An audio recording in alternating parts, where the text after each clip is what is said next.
ஒரு காட்டுல ஒரு முனிவர் இருந்தார். ஒரு நாள் அவரை தேடிட்டு 4 பேர் வந்தாங்க. சுவாமி, எங்களுக்கு ரொம்ப நாளா ஒரு சந்தேகம்னாங்க. என்னன்னு கேட்டார். இந்த உலகத்துல எவ்வளவோ காரியங்கள் நடக்குது, எது நியாயம் எது அநியாயம் அப்படின்னு புரிஞ்சுக்க முடியலன்னாங்க. அது யாராலையும் புரிஞ்சுக்க முடியாதுன்னார் முனிவர். வந்தவங்களுக்கு ஆச்சரியமா போச்சு, ஒரு மாதிரியா பார்த்தாங்க. இத முனிவர் கவனிச்சார். சரி, புறப்படுங்க என்னோடன்னார். எங்கன்னு கேட்டாங்க.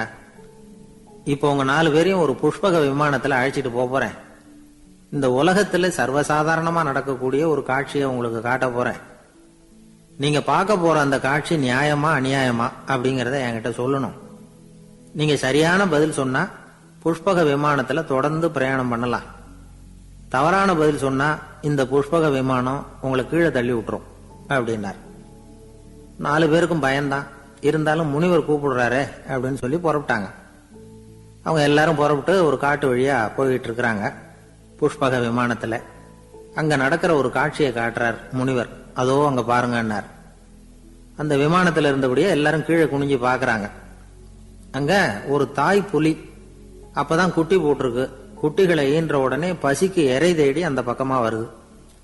அதே நேரம் ஒரு தாய் மான், அதுவும் அப்பதான் குட்டி போட்டிருக்கு. அதுவும் இதே மாதிரி குட்டிகளை ஈன்ற உடனே பசிக்கு இறை தேடி அந்த பக்கமா வருது. இப்ப அந்த புலி அந்த மானை அடிச்சு போட்டுடுது. அதுவும் சாப்பிடுது, குட்டிகளுக்கும் கொடுக்குது. இப்போ அந்த புலி குட்டிகள் முகத்துல மகிழ்ச்சி, தாயை இழந்த அந்த மான் குட்டிகள் முகத்துல துக்கம். இப்போ அந்த முனிவர் 4 பேர்கிட்டையும் கேட்கிறார், நீங்க இங்க பாத்தீங்களே, இதுல எது நியாயம் எது அநியாயம்? ஒவ்வொருத்தரா சொல்லுங்க. உங்க பதில் சரியில்லைன்னா இந்த விமானம் உங்களை கீழே தள்ளி விட்டுரும். சொல்லுங்க பார்க்கலாம்னார். முதல்ல ஒருத்தன் சொன்னான், அந்த புலி செஞ்சது சரிதாங்க. அது பசிக்கு அதுதான் ஆகாரம். தன்னுடைய பசிக்கு தானே இறை தேடிக்கிட்டுது. அதுல என்ன தப்பு? அவ்வளவுதான். அதனால புலி செஞ்சது நியாயம்தான் அப்படின்னா. அவ்வளவுதான், அந்த விமானம் அவனை அப்படியே கீழே தள்ளி விட்டுட்டுது. அதனால அவன் கொடுத்த பதில் சரியில்லை அப்படிங்கிறது புரிஞ்சு போச்சு. இப்ப 2வது ஆள் சொன்னான், புலி செஞ்சது பாவம், அந்த தாய்மான் என்ன தப்பு பண்ணிச்சு? இப்ப அந்த குட்டிகளுக்கு யாரு ஆதரவு? அதனால புலி செஞ்சது அநியாயம் அப்படின்னா. அவ்வளவுதான், அவனையும் கீழே தள்ளி விட்டுடுது அந்த விமானம். இந்த பதிலும் சரியில்லை அப்படின்னு ஆயிட்டுது. இப்ப 3வது ஆள் வந்தான். முதல்ல 2 பேர் கீழே விழுந்ததை பார்த்துக்கிட்டு இருந்தான். அதனால அவன் சொன்னான், ரெண்டுமே நியாயம்தாங்க. புலி இறை தேடினதும் இயற்கை, அதுக்கு மான் இறையானதும் இயற்கை. அதனால இதுல ஒன்றும் தப்பு இல்லைன்னா. அவ்வளவுதான், அவனையும் அந்த விமானம் கீழே பிடிச்சி தள்ளி விட்டுது. இப்ப 4வது ஆள் வந்தான். முனிவர் கேட்டார், நீயாவது சொல்லுப்பா, இந்த செயல்ல எது நியாயம்னார். அவன் தெளிவா பதில் சொன்னான். அதாவது என்ன சொன்னான்னா, எனக்கு தெரியல அப்படின்னா. அவனை விமானம் கீழே தள்ளல, சௌரியமா அழைச்சிட்டு போட்டுது. இவனும் பிரயாணம் சௌக்கியமா பண்ணானா. ஆக இதுதான் சரியான பதில்ங்கிறத முனிவர் உணர்த்தினார். இந்த கதையிலிருந்து நாம புரிஞ்சுக்க வேண்டியது என்னன்னா, இந்த உலகத்துல எவ்வளவோ காரியங்கள் நடக்குது. அதெல்லாம் ஏன் அப்படி நடக்குதுங்கிறதுக்கு எப்பேற்பட்ட பண்டிதராலும் பதில் சொல்ல முடியாது. தெரியாததை தெரியாதுன்னு ஒத்துக்கிட்டா வாழ்க்கை பிரயாணம் சுகமா இருக்கும். அதனால தேவையில்லாத விஷயங்களை புரிஞ்சுக்கிறதுக்கு நேரத்தை செலவு பண்ணிட்டு இருக்க கூடாது. வாழ்க்கையை குழப்பிக்க கூடாது. வாழ்க்கைக்கு தேவையானது என்னவோ அதை மட்டும் புரிஞ்சுக்கிட்டா போதும். இந்த காலத்து ஆள் ஒருத்தன் ஒரு பெரியவரை தேடி வந்தான். ஐயா, ஒரு சந்தேகம்னா. என்ன உன்னுடைய சந்தேகம்னார். பகுத்தறிவுன்னா என்ன, விதின்னா என்ன அப்படின்னு கேட்டான். இதுக்கு அவரு, இப்ப உன்னுடைய வலது கால தூக்குன்னார். தூக்கணும். சரி, இப்ப உன்னுடைய வலது கால கீழே இறக்காம உன்னுடைய இடது காலையும் தூக்குன்னார். தூக்கணும். பொத்துன்னு கீழே விழுந்துட்டான். பெரியவர் சொன்னார், உன்னால ஒரு காலை தூக்க முடிஞ்சது, அதுதான் பகுத்தறிவு. 2 கால்களையும் ஒரே சமயத்துல தூக்குனா அடிபடும், அப்படிங்கிறது தான் விதி அப்படின்னு விளக்கம் கொடுத்தார். இவன் தன்னுடைய விதியை நொந்துகிட்டே இடுப்பை பிடிச்சுக்கிட்டு அங்கிருந்து நடந்து போயிட்டான். ஒரு ஊர்ல ஒரு கோயில் இருந்தது. ரொம்ப பழைய கோயில். உள்ள போறதுக்கே பயமா இருக்கும். எந்த நேரத்துல இடிஞ்சு விழுந்துருமோ அப்படிங்கிற பயம். அப்படி இருந்ததுனால யாரும் துணிஞ்சு சாமி கும்பிடுறதுக்கு அங்க போறதில்ல. கோயிலுக்கு வர்ற கூட்டம் கொஞ்சம் கொஞ்சமா குறைய ஆரம்பிச்சுட்டுது. கோயில் நிர்வாகிகள் எல்லாரும் கூடி உட்காந்து பேசினாங்க. என்ன பண்ணலாம்னு யோசனை பண்ணாங்க. எந்த இடம் மோசமா இருக்கோ அந்த இடத்த பழுது பார்த்தாங்க. அங்க எங்க வர்ணத்தை பூசி கொஞ்சம் அழகுபடுத்தி பார்த்தாங்க. ஏதோ இந்த ஊர்ல கோயில்னு ஒண்ணு இருக்கு, அது மக்களுக்கு தெரியணும் அப்படிங்கறதுக்காகத்தான் இப்படி எல்லாம் பண்ணாங்க. இருந்தாலும் கோவில் இருக்கிற நிலைமை மக்களுக்கு தெரியும், அதனால அங்க வர்றது குறைச்சிக்கிட்டாங்க அவங்க. ஒரு கட்டத்துல யாருமே வர்றதில்லை, நிலைமை அந்த அளவுக்கு ஆயிட்டுது. மறுபடியும் கோவில் நிர்வாகிகள் கூட்டம் நடந்தது. இந்த கூட்டம் கூட கோயிலுக்கு உள்ள நடக்கல, இடிஞ்சு விழுந்துருமோங்கிற பயம். அதனால வெளியில தான் உட்காந்து கூட்டத்தை நடத்தினாங்க. ஏன்னா உள்ள போறதுக்கு அவங்களுக்கும் துணிச்சல் கிடையாது, எந்த நேரமும் விழுந்துரும் போல இருந்தது அது. அது வழியா போறவங்க கூட வேகமா அந்த இடத்தை கடந்து போக ஆரம்பிச்சுட்டாங்க. கோவில் நிர்வாகிகள் வெளியில உட்காந்து கூட்டம் போட்டாங்க இல்லையா, அந்த கூட்டத்துல 4 தீர்மானங்களை நிறைவேற்றினாங்க. அது என்ன 4 தீர்மானம்னா, முதல் தீர்மானம், இந்த கோவிலை இடிப்பது அப்படிங்கிற முடிவை இந்த கமிட்டி மிகவும் வருத்தத்துடன் ஏற்றுக்கொள்ளுகிறது அப்படின்னு நிறைவேற்றினாங்க. இதுக்கு பதிலா இன்னொரு கோவிலை உடனடியாக கட்டி முடிச்சுடணுங்கிறது 2வது தீர்மானம். 3வது தீர்மானம் என்ன தெரியுமா, பழைய கோவிலின் கதவுகள், அதிலிருந்து பிரிச்சு எடுக்கிற செங்கல், இதையே புது கோவில் கட்டுவதற்கு பயன்படுத்திக் கொள்ள வேண்டியது. பழைய கோவில் இருந்த மாதிரியே அதே வடிவத்தில் புது கோவிலையும் கட்ட வேண்டியது. பழைய கோவிலின் அஸ்திவாரத்தை அப்படியே வச்சுக்கிட்டு அதுக்கு மேல நாம கோவிலை கட்டிக்க வேண்டியது. இதுதான் 3வது தீர்மானம். இதையும் கமிட்டி முழு மனசோட ஏத்துக்கிட்டது. இது வரைக்கும் சரி. இப்ப அந்த கமிட்டி 4வதா ஒரு முக்கியமான தீர்மானத்தை கொண்டுகிட்டு வந்து அதையும் ஏகமனதா நிறைவேற்றி விட்டது. அது என்ன தீர்மானம்னா, புதிய கோவில் கட்டி முடிக்கிற வரைக்கும் பழைய கோவிலை இடிக்கிறதில்லை அப்படிங்கிற தீர்மானம். எப்படி இருக்குது பாருங்க இது. பழசை இடிக்காத வரையில அதே இடத்துல புதுசா எப்படி கட்ட முடியும்? பல விஷயங்கள்ல நாம நடந்துகிற முறையும் இப்படிதான் இருக்குதான். வாழ்க்கையில முன்னேறணும்னு ஆசைப்படுவோம், அதே நேரத்துல அந்த முன்னேற்றத்துக்கு எது தடையா இருக்கோ அதை விட்டுடுறதுக்கும் மனசு வராது. ஒரு ரயில் வேகமா போயிட்டு இருக்கு, அது ஒரு ரயில்வே ஸ்டேஷன்ல கொஞ்ச நேரம் நின்னுது. அப்போ அதுல ஒரு ஆள் ஏறினார், தலையில ஒரு மூட்டையை வச்சிருந்தார்.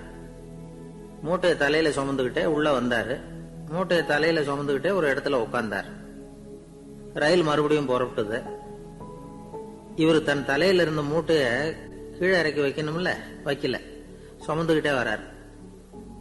எதிரில் உட்கார்ந்துருந்தவர் கேட்டார், ஏங்க ஏன் இப்படியே உட்கார்ந்து இருக்கிறீங்க தலையில மூட்டையை வச்சுக்கிட்டு, மூட்டையை கீழே இறக்கி வைக்கலாமே அப்படின்னார். வேணாங்க, பாவம், தலையில இருக்கிற மூட்டையை இறக்கி ரயில்ல வச்சா ரயிலுக்கு பாரம் அதிகமா இருக்கும் அப்படின்னார் அவரு. இப்படி ஒரு ஆளை பார்த்தா நமக்கு சிரிப்பு தான் வரும். ஏன்னா ரயில்ங்கிறது அந்த மூட்டையையும் சேர்த்து சுமந்துகிட்டு தான் போகுது. அவன் அந்த மூட்டையை தலையில வச்சிருந்தாலும் ஒண்ணுதான், தரையில வச்சிருந்தாலும் ஒண்ணுதான். அதனால ரயிலுக்கு எந்த மாற்றமும் ஏற்பட போறதில்ல. அதே மாதிரிதான் நம்ம மனமும். இதுவும் ஒரு தேவையில்லாத சுமை, அனாவசியமா சுமந்துகிட்டு இருக்கிறோம். இத கீழே இறக்கி வச்சுட்டா வாழ்க்கை பிரயாணம் சுகமா இருக்கும்.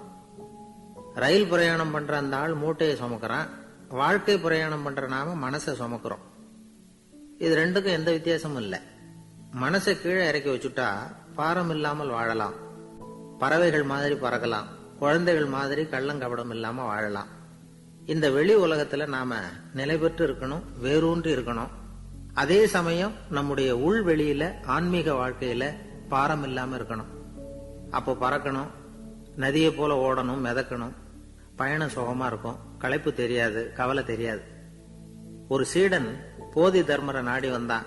குருவே, நீங்கள் என்ன வெறுமையாக இருக்க சொன்னீங்க, நான் இப்ப மறுபடியும் வெறுமையானவன் ஆகிட்டேன், அதனால இப்ப என்ன செய்ய சொல்றீங்க என்ன அப்படின்னு சொல்லி நின்னான்.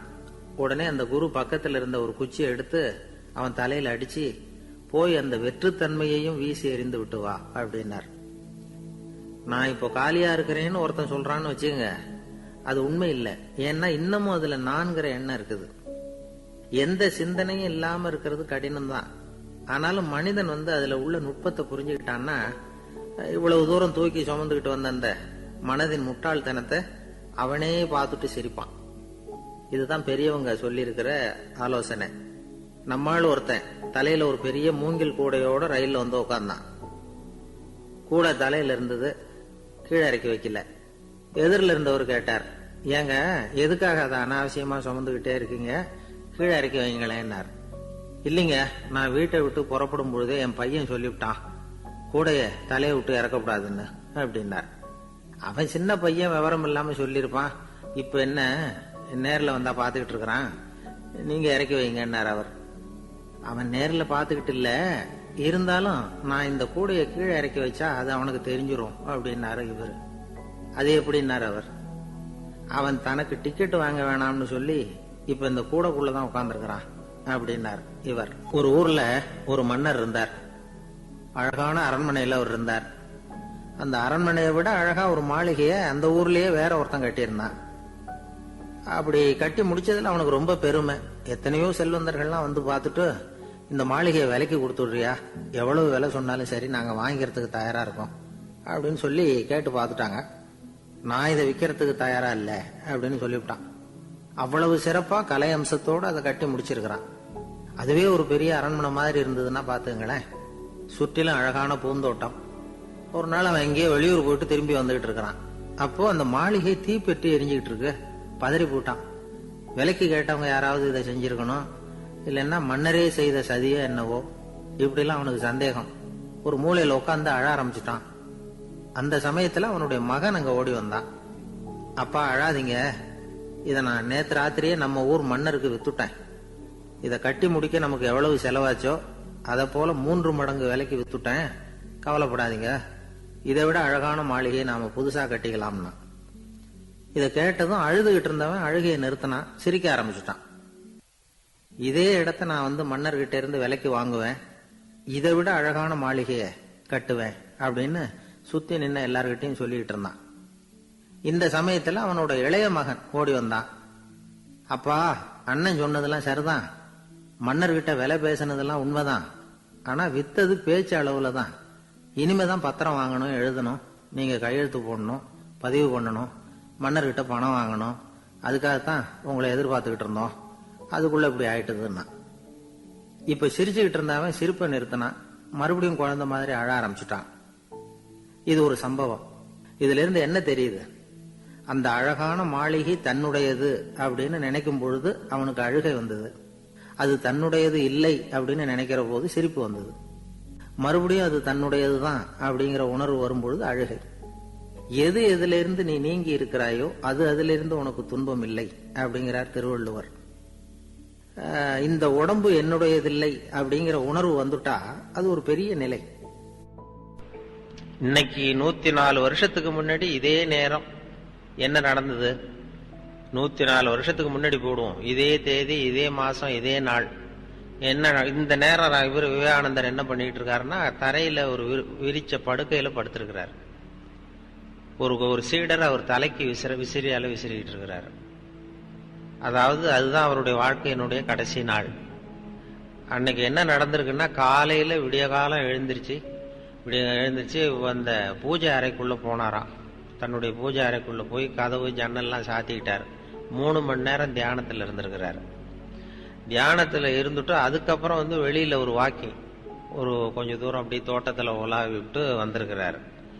வழக்கமா அவர் எப்போதும் தனியா தான் உட்காந்து சாப்பிடுறதா அந்த பூஜை அறையில எப்போதும். அன்னைக்குன்னு பார்த்து அந்த ராமகிருஷ்ணருடைய சீடர்கள், தன்னுடைய சீடர்கள் எல்லாரையும் கூப்பிட்டு வச்சுக்கிட்டு அந்த சீடர்களோட சேர்ந்து சாப்பிட்டு இருக்கிறாரு அன்னைக்கு காலையில. இதெல்லாம் கொஞ்சம் வித்தியாசமா நடந்திருக்கு அன்னைக்கு. அதுக்கு பிறகு மத்தியானம் 1 மணில இருந்து 4 மணி வரைக்கும் இந்த வடமொழி பிரம்மச்சாரிகளுக்கு வடமொழியில இலக்கண பாடம் நடத்தி இருக்கிறாரு. மத்தியானம் 1 மணில இருந்து 4 மணி வரைக்கும் அதெல்லாம் ஒழுங்கா நடந்திருக்குது. அதுக்கப்புறம் சாயந்தரம் பூஜைக்கு மணி அடிச்சிருக்கிறாங்க. மணி அடிச்ச உடனே கிடுகிடுன்னு உள்ள போயிருக்கிறாரு. போய் அங்க தியானம் 1 மணி நேரம் தியானம் பண்ணிருக்கிறாரு. தியானம் பண்ணிவிட்டு அதுக்கப்புறம் கொஞ்ச நேரம் ஏதோ அந்த தரையில விரிச்ச விரிப்புல படுத்திருக்கிறார். படுத்துட்டு ஒரு சீடரை கூப்பிட்டு, ஒரு விசிறி மட்டன் தான் கொண்டுகிட்டு வா அப்படின்னு கொண்டுட்டு வந்தார். தலை பக்கம் விசிறுன்னு இருக்காரு. படுத்ததும் தலை பக்கம் விசிறிக்கிட்டு இருக்கிறார். அந்த சீடர் கவனிச்சுக்கிட்டே இருக்கிறார் என்னன்னு. இவர் அவர் பாட்டுக்கு சுகமா படுத்திருக்கிறார். ஒரு கட்டத்துல லேசா அந்த கை மட்டும் லேசா அப்படி நடுங்கினது மாதிரி தெரிஞ்சுதான். அடுத்தது ஒரு 2 தடவை மூச்சை நல்லா இழுத்து விட்டது மாதிரி தெரிஞ்சிருக்குது. அவ்வளவுதான், அந்த ஆன்மா பிரிஞ்சுட்டுது. இதுதான் அங்க நடந்ததுன்னு சொல்லி ஒரு சம்பவம் அந்த மடத்துல கேள்விப்பட்டேன். ஆனா இது அப்ப அவருக்கு வயசு 35 வயசு, 5 மாசம் 24 நாளாம். சரியா சொல்ல போனா 39 வயசு, 5 மாசம் 24 நாள் அன்னைக்கு. அந்த இறந்த நேரம் 9 மணின்னு நான் அங்க கேள்விப்பட்டேன். அப்புறம் சார் சொன்னாரு அது 8 மணி அப்படின்னு சொல்லி இப்ப இங்க சொன்னார். அது இப்படி இந்த வரலாற்று குறிப்புகள்ல சில நேர குறிப்பு எது சரி எது தவறுங்கிறது நமக்கு தெரியல. இது கேள்விப்பட்டது அந்த கடைசி நாள் அவருடைய வாழ்க்கை அப்படிதான் முடிஞ்சது அப்படிங்கிறது தான் நான் பார்த்துட்டு வந்தது. அப்படி சொல்லுவாங்க. அவர் சொன்னது மாதிரி, அவங்க சொன்னது மாதிரி அந்த ஆன்மீகம்ங்கிறது வெறுமனே ஏதோ இந்த கோயிலுக்குள்ளே இருக்கிற விஷயம் இல்லை. அதை வீதிக்கு கொண்டு மக்கள் தொண்டு தான் உண்மையான ஆன்மீகம்ங்கிறத கொண்டு வந்தவர் அவர் தான். அதுல ஒன்றும் சந்தேகம் இல்லை. ஆன்மீகம் இல்லைன்னா ஆன்மீகம்ங்கிறது ஏதோ கோயிலுக்குள்ள இருக்கிற சமாச்சாரம். அவர் சொல்றார், அதாவது கோயில்ல இருக்கிற சிலையில கடவுளை பார்க்கிறவன் பக்தியின் அடிவாரத்திலே நின்று கொண்டிருக்கிறான். கோயிலுடைய சிலையிலே கடவுளை பார்க்கிறவன் பக்தியின் அடிவாரத்திலே நின்று கொண்டிருக்கிறான். மக்கள் தொண்டுல கடவுளை பார்க்கிறவன் அந்த பக்தியின் சிகரத்திலே நின்று கொண்டிருக்கிறான் அப்படிங்கிறது. நீ வெறுமனை சிலையை பார்த்துக்கிட்டு இருக்காதேன்னு சொல்லக்கூடிய ஒரு ஆன்மீகவாதியை எங்கேயாவது பார்த்திருப்பீங்களா? அது முதல் தடவையா விவேகானந்தர் தான் சொல்றார். அதாவது ஆண்டவனை உச்சரிக்கிற உதடுகளை விட அடுத்தவருக்கு உதவி செய்கிற கரங்கள் மேலானவை. அதுதான் அவருடைய கருத்து. ஆண்டவனை உச்சரிக்கிற உதடுகளை விட அடுத்தவருக்கு உதவி செய்கிற கரங்கள் மேலானவை. அப்படின்னா எந்த அளவுக்கு ஆன்மீகம்ங்கிறது என்னங்கிறத நம்ம ஏதோ சாமி கும்பிடுறது தான் ஆன்மீகம்னு நினைச்சுக்கிட்டு இருக்கிறோம். அது இல்லை, நீ சேவை செய்யறது தான் ஆன்மீகம்னு சொல்லி சரியான திசையை காட்டினவர் அவர். இது அந்த கட்டத்துல தான் அது நடந்திருக்கு. அப்படிப்பட்டவர் உலகத்துக்கு தெரிஞ்சது செப்டம்பர் 11. அது என்னன்னா அமெரிக்கா அந்த செப்டம்பர் 11 மறக்கவே முடியாது. விவேகானந்தர் பேசினதும் செப்டம்பர் 11, இந்த வர்த்தக கோபுரம் விமானம் இடிச்சதும் செப்டம்பர் 11. அதுக்கப்புறம் 100 வருஷம் கழிச்சு இது நடந்த ஒரு அதிர்ச்சி. இது ஒரு துன்ப அதிர்ச்சி, அது ஒரு இன்ப அதிர்ச்சி. அன்னைக்கு விவேகானந்தர் பேசினது. விவேகானந்தர் அங்க போறப்போ கூட அவரு முடிவு பண்ணல திடீர்னு. அதாவது வெளிநாட்டுல சர்வமத மகாசபை கூட்டம் நடக்குது சிகாகோவில். அதுக்கு போகலாமா வேண்டாமாங்கிற ஒரு குழப்பம். போகலாம்னு நினைக்கிறாரு. அவருக்கு என்ன சந்தேகம்னா, நான் போறேன்னு என் மனசு நினைக்குது, இது என்னுடைய எண்ணமா அந்தராத்மாவினுடைய எண்ணமா, இது கடவுளுடைய சித்தமா இல்ல என்னுடைய ஆசையா அப்படிங்கறத புரிஞ்சுக்க முடியலையா. இப்ப நமக்கெல்லாம் ஒரு ஆசை வந்ததுன்னா இது நம்ம ஆசையா கடவுளுடைய சித்தமா இது அப்படிலாம் நினைச்சிட்டு இருக்க மாட்டோம். ஏதோ அவருக்கு இந்த வெளிநாடு போகணுங்கிற எண்ணமே இது நானா நினைக்கிறேனா இல்ல ஆண்டவன் நினைக்க வைக்கிறானா அப்படிங்கிற அந்த குழப்பத்துலதான் கொஞ்ச நாள் இருக்கிறாரு. அதுக்கு பிறகு அந்த குழப்பத்திலே ஒரு நாள் கனவு கண்டாரா. கனவுல குருதேவர் ராமகிருஷ்ணர் கடல்ல போய் இறங்குறது மாதிரி தெரிஞ்சிருக்கு. கரையிலிருந்து கடல்ல போய் இறங்கி அங்க போய் நின்றுகிட்டு வான்னு கூப்பிட்டாராம் அவரை. இவர் உடனே இறங்கி போனதும் அவர் கையை பிடிச்சு அழைச்சிட்டு போறது மாதிரி ஒரு கனவு. கடல் கடந்து போறதுக்கு ஏதோ குருதேவருடைய ஆசி இருக்குங்கிறத புரிஞ்சுக்கிட்டார். இந்த காலத்திலயும் ஒருத்தன் அது மாதிரி கொடை செருப்போட குதிரையில போய்கிட்டு இருந்தான். எதிரில் நடந்து வந்தவன், ஐயா உங்க கொடையை எனக்கு கொடுங்களேன்னு கேட்டான். உடனே அவன் குதிரையிலிருந்து கீழே குதிச்சு அவனை சாட்டையால் அடிக்க ஆரம்பிச்சுட்டான். இன்னொருத்தர் அந்த வழியா வந்தவர் இதை பார்த்தார். ஏன்பா அவன் கேட்டான், உன்னால முடியலன்னா இல்லைன்னு சொல்லிட வேண்டியது தானே, அதுக்காக ஏன் இப்படி அவனை போட்டு அடிக்கிறேன்னு கேட்டார். உங்களுக்கு விவரம் புரியாது சார், காலம் ரொம்ப கெட்டு போச்சு. கேட்டதை கொடுத்தேன்னு வச்சுக்கோங்க, இந்த குதிரையே என்னோடது, அவன் திருடிக்கிட்டு போறான் அப்படின்னு என் பேர்ல புகார் கொடுக்க ஆரம்பிச்சிருவான் சார் அப்படின்னா. அது எப்படி அவ்வளவு உறுதியா சொல்றேன்னு கேட்டார் அவரு. ஏற்கனவே அது மாதிரி ஒருத்தன் பேர்ல புகார் கொடுத்துட்டு தான் இந்த குதிரையை நான் தள்ளிட்டு வந்துகிட்டு இருக்கிறேன் அப்படின்னா. ஒரு காட்டுல ஒரு நரி இருந்தது. ஒரு நாள் காலை நேரம் அது தன்னுடைய இருப்பிடத்துல இருந்து வெளியில வந்தது. கொஞ்ச தூரம் நடந்து வந்தது. அப்பதான் அது தன்னோட நிழலை கவனிச்சு பார்த்தது. பார்த்தா அது ரொம்ப நீளமா பெருசா இருக்குது. காலை நேரத்துல நிழல் அப்படித்தானே இருக்கும். ஆனா அந்த நரிக்கு அந்த விஷயம் தெரியல. தன்னுடைய நீண்ட பெரிய நிழலை பார்த்து ஆச்சரியப்பட்டது. ஆஹா, நாம இவ்வளவு பெருசாவா இருக்கிறோம் அப்படின்னா என்னுடைய காலை சாப்பாட்டுக்கு ஒரு யானை இல்லைன்னா ஒரு ஒட்டகம் கிடைச்சாதான் சரியா இருக்கும் போல இருக்கு அப்படின்னு முடிவு பண்ணிட்டுது. உடனே ஒரு யானை அல்லது ஒட்டகத்தை தேடி அலைஞ்சது, எங்க கிடைக்கும்னு. கிடைக்கவே இல்லை. மத்தியானம் 12 மணி ஆயிட்டுது. பசியோட அலையுது. இப்ப தன்னோட நிழலை பார்த்தது. அது மத்தியான நிழல் எப்படி இருக்கும், அது ரொம்பவும் குறுகி போய் தெரிஞ்சது. உடனே அந்த நரி என்ன நினைச்சுக்கிட்டு தான் தெரியுமா, காலை ஆகாரம் சாப்பிடாததுனால நம்ம உடம்பு இப்படி அழிச்சு போட்டுதே அப்படின்னு நினைச்சுக்கிட்டு தான். கொஞ்ச நேரம் கழிச்சு மறுபடியும் தன்னுடைய நிழலை பார்க்குது. அது இன்னமும் குறுகி போய் காலடியிலேயே வந்துட்டுது. அதுக்கு பயமா போயிடுது. ஐயோ, இன்னும் கொஞ்ச நேரத்துல நாம இறந்துருவோம் போல இருக்க. இப்ப என்ன செய்யறது? இந்த சமயத்துல ஒரு எறும்பு கிடைச்சா கூட போதும், அதை நம்ம காலை ஆகாரமா நினைச்சு சாப்பிட்டுள்ளாமே அப்படின்னு நினைச்சுதான். நம்முடைய நிழல் கூட நம்மள மாதிரியே தான் அடிக்கடி மாறிக்கிட்டே தான் இருக்குது. அது எப்பவும் ஒரே மாதிரி இருக்கிறது இல்ல. மனிதனுக்கு ஏற்படுகிற தன்முனைப்பு இருக்கு பாருங்க, ஈகோ, அது கூட ஒரு நிழல் மாதிரி தானா. அப்படி நினைக்க ஆரம்பிச்சுட்டா அதனால ஏதும் பிரச்சனை வராதான். தன்முனைப்பை நிழல் போலவே ஏற்றுக்கொள்ளுங்கள் அப்படிங்கிறது பெரியவங்க கருத்து. ஒரு காரியத்தை வெற்றிகரமா நல்ல விதமா செஞ்சு முடிக்கிறோம்னு வச்சுக்கோங்க, அந்த சமயத்துல ஒரு வித நுட்பமான தற்பெருமை நமக்குள்ள உண்டாகுது. இது இயற்கையானது, அதனால இது மேல பற்று வைக்கப்படாது. அப்படி வைக்க ஆரம்பிச்சுட்டா அந்த தற்பெருமை ஒரு நிரந்தர விருந்தாளியா நம்ம கிட்ட தங்கிக்கும். நம்ம நிழல் எப்படின்னு பாருங்க, நாம நடக்கும் பொழுது நம்ம பின்னாடியே வரும். தன்முனைப்பையும் அப்படியே நினைச்சுக்குங்க.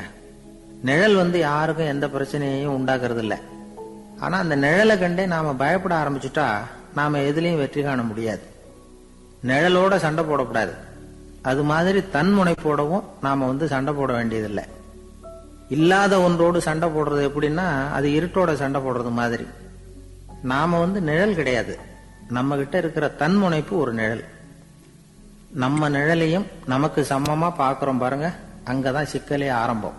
இப்போ நாம நடந்து போய்கிட்டு இருக்கிறோம், நம்ம நிழல் தரையில விழுது. யாரோ ஒருத்தர் நம்ம நிழல் மேல காலை வச்சு நடந்து போறார். உடனே அவர்கிட்ட சண்டைக்கா போறோம், ஏண்டா என் நிழலை மிதிச்ச அப்படின்னு. நமக்கு தெரியும் அது நிழல் தாங்கிறது. அவர் உங்க மேல நடக்கல, உங்களுடைய நிழல் மேலதான் நடக்கிறார். அது மாதிரி உங்க தன்முனைப்பின் மேல யாராவது நடந்தா உங்களை அவமானப்படுத்துறதா நினைக்கிறீங்க. காரணம், நாமளும் நம்ம தன்முனைப்பும் ஒண்ணுங்கிற நினைப்பு தான் காரணம், மற்றபடி வேற ஒண்ணும் கிடையாது. நம்ம நிழல் மேல நடக்கிறவர் நம்மளை காயப்படுத்துறது இல்ல. தன்முனைப்பை வேண்டாத ஒன்னாவும் பார்க்க வேண்டியதில்லை. அது இயற்கை. நிழலை உங்க முன்னாடி வைக்க வேணாம், அது உங்க பின்னாடியே இருக்கட்டும். நிழலின் நிழலாகி விடாதீர்கள், நீங்கள் நீங்களாகவே இருங்கள். இதுதான் சான்றோர் சிந்தனை. ஒரு பேருந்துல ஒரே நெரிசல். ஒருத்தர் பக்கத்துல நின்றுகிட்டு இருந்தவர்கிட்ட ரொம்ப பணிவா விசாரிச்சார், ஏன் சார் நீங்க ஏதாவது பெரிய உத்தியோகத்துல இருக்கிறீங்களா அப்படின்னார். அப்படிலாம் ஒண்ணும் இல்லைங்கன்னார் அவரு. அப்படின்னா வேற ஏதாவது அரசியல்ல பெரிய பதவியில் இருக்கிறீங்களா அப்படின்னு கேட்டார். அதுவும் இல்லைங்கன்னார். சரி, பணமாவது அதிகமா வச்சிருக்கீங்களா அப்படின்னு கேட்டார். அப்படிலாம் ஒண்ணும் கிடையாது சார்னார் அவரு. அப்புறம் எதுக்குடா என் காலை மிதிச்சுக்கிட்டு இருக்கிற, எடுறா காலை அப்படின்னாராம் இவர். இன்றைக்கு பல பேர் உயில் எழுதி வைக்கிறாங்கல்ல. இந்த உயில்னா என்ன? அதாவது ஒரு நபர் தனக்கு பின்னாடி தன்னுடைய சொத்துக்கள் யாருக்கு போய் சேரணும்னு நினைக்கிறாரோ அந்த நினைப்பை சட்டப்படி உறுதிப்படுத்துறது தான் உயில். சரி, உயில யாரு எழுதலாம்? 18 வயசு பூர்த்தியான யாரும் உயில் மூலமா சொத்துக்களை விநியோகிக்கலாம். கண் பார்வை இல்லாதவங்க, காது கேளாதவங்க, வாய் பேச முடியாதவங்க, இவங்கெல்லாம் கூட உயில் எழுதி வைக்கலாம். புத்தி சுவாதீனம் இல்லாதவங்க கூட சில சமயம் புத்தி தெளிவா இருந்தா உயில் எழுதலாமா. குடிபோதையில் இருக்கிறவங்க, தாங்கள் என்ன செய்யறோம்ங்கிறது தெளிவா அறிய முடியாதவங்க, நோய் நொடியில் இருக்கிறவங்க, இவங்கெல்லாம் உயில் எழுத முடியாது. ஒருத்தரை நிர்பந்தப்படுத்தி ஏமாத்தி அல்லது சுய நினைவில்லாத ஒருத்தர்கிட்ட எழுதி வாங்கி வைக்கிற உயில் செல்லாது. உயில இந்த முறையில தான், இந்த படிவத்துல தான் எழுதணும்னு சட்டத்துல விதி எதுவும் கிடையாது. இதுக்கு முத்திரை கட்டணமும் கிடையாது. உயில வெற்று காகிதத்துல எழுதலாம். அச்சடிக்கணும், டைப் அடிக்கணுங்கிற அவசியம் கூட இல்ல. கையாலேயே கூட எழுதலாம். எழுதி இருக்கிறது புரியணும், அவ்வளவுதான். குறைந்தபட்சம் 2 சாட்சிகளை வச்சுக்கிட்டு உயில் எழுதுறவர் அதுல கையெழுத்து போடணும். கையெழுத்து போட தெரியாதுன்னா இடது கை பெருவிரல் ரேகை வைக்கலாம். உயில் சாசனத்துக்கு சாட்சிகள் கையெழுத்து இல்லைன்னாலும் அது செல்லாது. அப்புறம் பிரிவிலேஜ்டு வில் அப்படின்னு இருக்கு, அதுக்கு மட்டும் சாட்சிகள் தேவையில்லை. அது என்னன்னா, இந்த விமானப்படை, கப்பல் படை அல்லது யுத்தத்துல பணிபுரியும் நபர்கள் அவங்க எல்லாம் இருக்கிறாங்க இல்லையா, அப்படிப்பட்டவங்க எழுதுற உயில் அது. அதுக்கு சில விசேஷ சலுகைகள் உண்டு.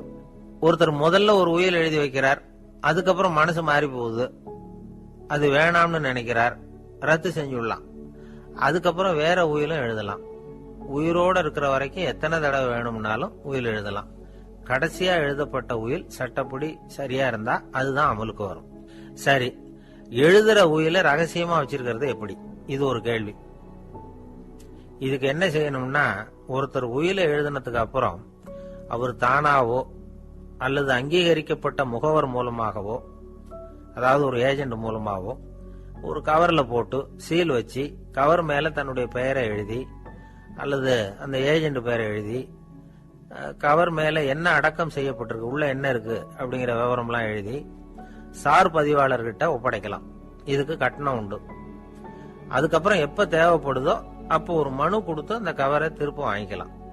இப்ப எழுதுற உயில இவ்வளவு நாளுக்குள்ள பதிவு செய்யணுங்கிற கால வரையறை உண்டா அப்படின்னு ஒரு கேள்வி வரலாம் இல்லையா? எப்ப வேணும்னாலும் பதிவு செய்யலாம். நம்மால் ஒருத்தர் ஒரு நாள் ரொம்ப அவசரமா வந்தார். இந்த உயில் எழுதுறது சம்பந்தமா பூரா விவரமா எனக்கு உடனே தெரியணும்னார். நான் உடனே அவரை வக்கீல் ஒருத்தர்கிட்ட அழைச்சிட்டு போனேன். இவர் அவர்கிட்ட எல்லா விவரமும் கேட்டு தெரிஞ்சுக்கிட்டார். ரொம்ப தேங்க்ஸ்ன்னு சொல்லிவிட்டு 2 பேரும் வெளியில வந்தோம். அதுக்கப்புறம் இவர்கிட்ட கேட்டேன், ஆமா இவ்வளவு விவரமா கேக்குறீங்களே, உங்களுக்கு எத்தனை பிள்ளைங்க சார் அப்படின்னு கேட்டேன். 6 பேர் சார் அப்படின்னார். சரி, இருக்கிற சொத்து எவ்வளவுன்னு கேட்டேன்.